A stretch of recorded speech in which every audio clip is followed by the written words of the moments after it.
Hey guys, what's up? Welcome to Future Tech TV. Today I'm going to answer a question that I get asked a lot by you guys and my friends in real life. The question of the day is, which lens should I upgrade if I previously owned a kit lens, that is the 18 to 55mm lens which you all get when you buy a basic DSLR nowadays? The answer to this question is kind of really hard to pick because each type of photographers prefer to upgrade to a different type of lens.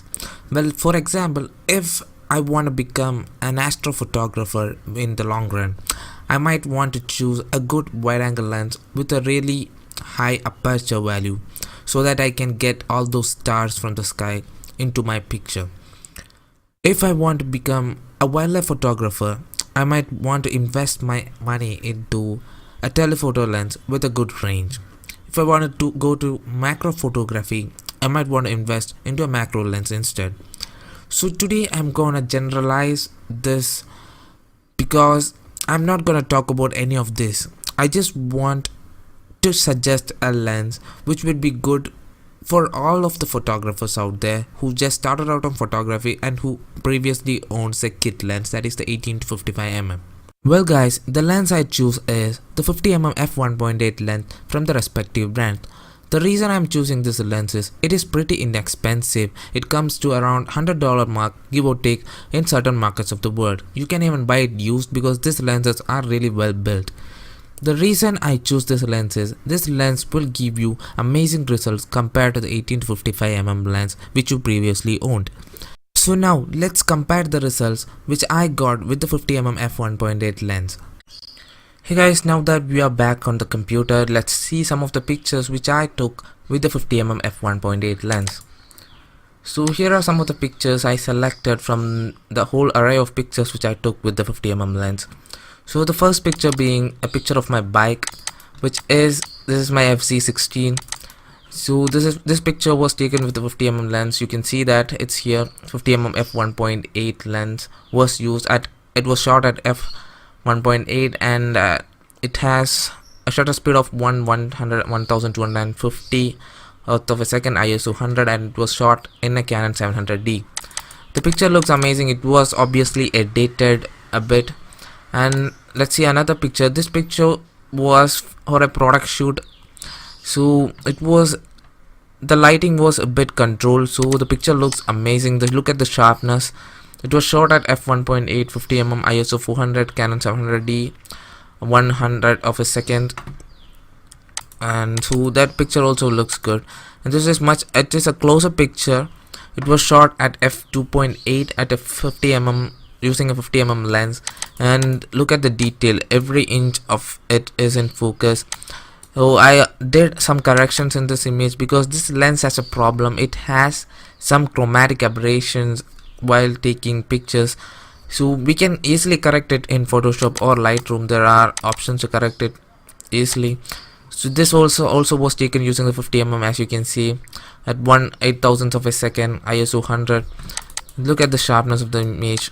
It looks amazing. It completely blurs the background off, and this was also taken, but the background is not color corrected or anything.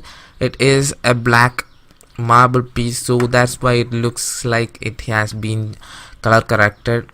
It actually is not. This is my brother's phone. It's a Galaxy S8. It was also using a 50mm and it was shot at f4. Still there are some out of focus areas in the picture. That is really amazing. And this is the bokeh that we get from the 50mm f1.8 shooting at f1.8 itself. Look at the bokeh. These black shades are dirt that is inside my sensor. That's what's showing there. Look how circular the bokeh is. The bokeh produced by this lens is amazing, guys. And look how clean the bokeh looks. Look how soft my background is and how focused my eyes are. So that is the kind of picture that you can expect from the 50mm STM lens from Canon. And another picture of me, it was a selfie. This picture was actually a selfie shot by me. So I had to take a number of shots to get perfect focus of my eyes. And look how the results came in. Look at the bokeh in this area. It looks amazing and it has a dreamy like effect. So I highly suggest that, guys. look how the picture is. It's crystal clear, the eyes are perfectly in focus, and look how the background is blurred out. You can't even see what's in the background. That is the amazing effect of this lens.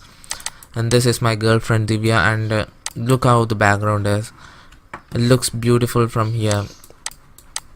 Yeah, but the problem is, in using this lens on a crop sensor body can give you a narrow field of view. That could be a problem for some, and it might be not be a problem for others like me who use this for like casual shoots.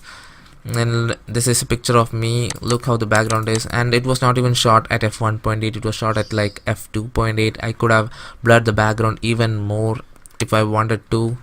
This was shot at f1.8. look how the flowers like, and now this was also shot at f1.8.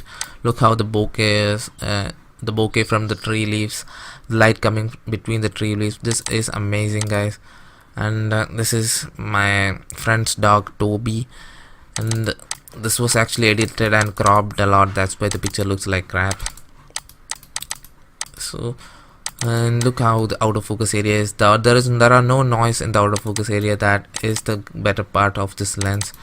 Look how the picture separates the background from the foreground, and that is one of the main features of this lens. That's how professional photographers have their photos taken. So that's it for today, guys. Hope you got an idea of what the 50mm f1.8 lens is capable of. Well, these pictures were like shot when I was an amateur. I don't actually shoot like this anymore. I use a lot of editing techniques to make my pictures look better than ever. This was all shot when I was an amateur like 2 or 3 years back. So that's why the pictures look like they were shot by an amateur, because I know this doesn't look that great. So that's it, guys. If you can edit well as well, this lens would be a really good companion for you for a long period of time, and it can be even used even when you become a professional as well. So that's it for today, guys. I will see you guys in the next video, and if you have any doubts about this, please do let me know in the comment section. I will see you guys in the next video. Peace out, guys, and do subscribe and like this video. Thank you for watching.